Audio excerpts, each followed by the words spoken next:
রাজনৈতিক নেতৃবৃন্দকে আমি বলবো, আপনাদের সহনশীল হওয়া প্রয়োজন, জনগণের প্রতি আপনাদের সহমর্মিতা প্রয়োজন। এখনই যদি খাওয়ান দাওয়ানের জন্য ব্যস্ত হয়ে পড়েন, জনগণ কিন্তু ভোটের সময় টাক দিয়ে দেবে।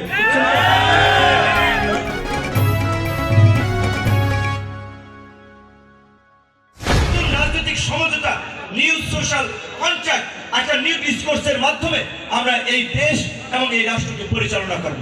এই ঘোষণা যখন ছাত্র নেতৃবৃন্দ থেকে শুরু করে সারা দেশের মানুষের মাঝে পৌঁছে গেছে, তখনই কিন্তু মানুষ রাস্তায় নেমে এসেছে এবং শেষ পর্যন্ত একটা সফল গণ অভ্যুত্থান হয়েছে। মানুষের নেচার, স্বভাব, এটাও আমাদের আছে যে আমরা বিপদে পড়লে আল্লাহরে ডাকি, বিপদ পড়লে আল্লাহরে ভুলে যাই।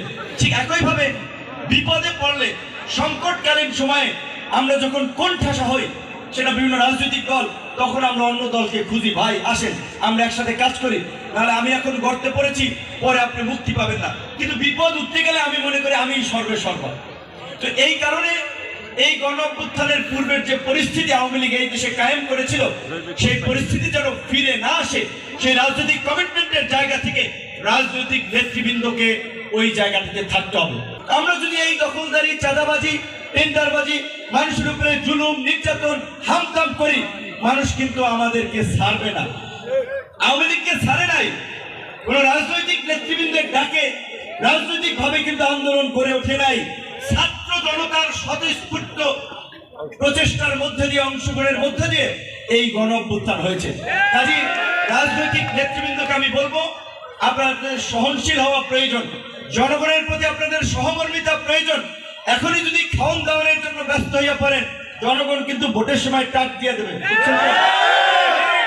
৭২ সালে ৭১-এর মুক্তিযুদ্ধের পর থেকে ৭২ থেকে ৭৫ পর্যন্ত আমরা দেখেছি, অবশ্যই ৭১-এর স্বাধীনতা সংগ্রামে আওয়ামী লীগের একটা ভূমিকা ছিল, কিন্তু সেই মুক্তিযুদ্ধের চেতনার নাম দিয়ে, সেই মুক্তিযুদ্ধের চেতনা বিক্রি করে দেশ স্বাধীনের পরপর আওয়ামী লীগ একটা একদলীয় বাকশাল কায়েম করেছিল।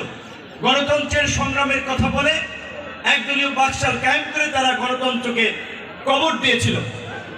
যে কারণেই ৭৫-এর ৭ই নভেম্বর সিপাহী জনতার বিপ্লবের মধ্যে দিয়ে যখন জিয়াউর রহমান রাজনীতির মঞ্চে আসেন কিংবা সামরিক ক্ষমতার শীর্ষে আসেন, কিছুটা সেই রাজনৈতিক সংস্কৃতির পরিবর্তন হতে শুরু করেছিল এবং বাংলাদেশের সামরিক বাহিনী ঐতিহাসিকভাবে জাতীয় সংকটে জনতার কাতারে এসে জনগণের সাথে দাঁড়িয়েছে। সেটা একটা নিদর্শন আমরা দেখি ৭১-এর মুক্তিযুদ্ধে, এই ৭৫-এ ৭ই নভেম্বরে সিপাহী জনতার বিপ্লবে, ৯০-এর স্বৈরাচার বিরোধী আন্দোলনে এবং ২০২৪-এ। আপনারা সকলেই জানেন, ৯০-এর স্বৈরাচার বিরোধী আন্দোলনে তৎকালীন সেনাপ্রধান জেনারেল নুরুদ্দিন সাহেব যখন এরশাদকে বিদায় করেছিল, সরি মিস্টার প্রেসিডেন্ট, আমরা জনগণের রক্তপাত ঘটিয়ে, জনগণের বুকের উপরে গুলি চালিয়ে আমরা আপনাকে ক্ষমতায় রাখতে পারবো না, আপনার জন্য সময় আছে ৪৫ মিনিট। সেই সময় বাংলাদেশের গণতন্ত্র মুক্তি পেয়েছিল।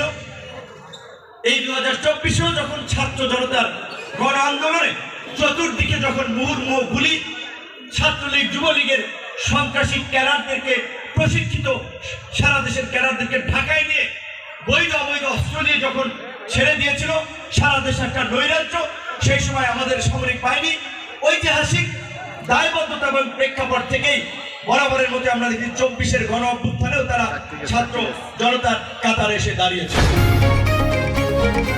পাবলিক রিঅ্যাকশনে আপনার মতামত দিন। আপনার মতামতই পারে দেশ গঠনের নতুন পথ দেখাতে। পাবলিক রিঅ্যাকশন, দেশ গড়ায় আপনার মতামত।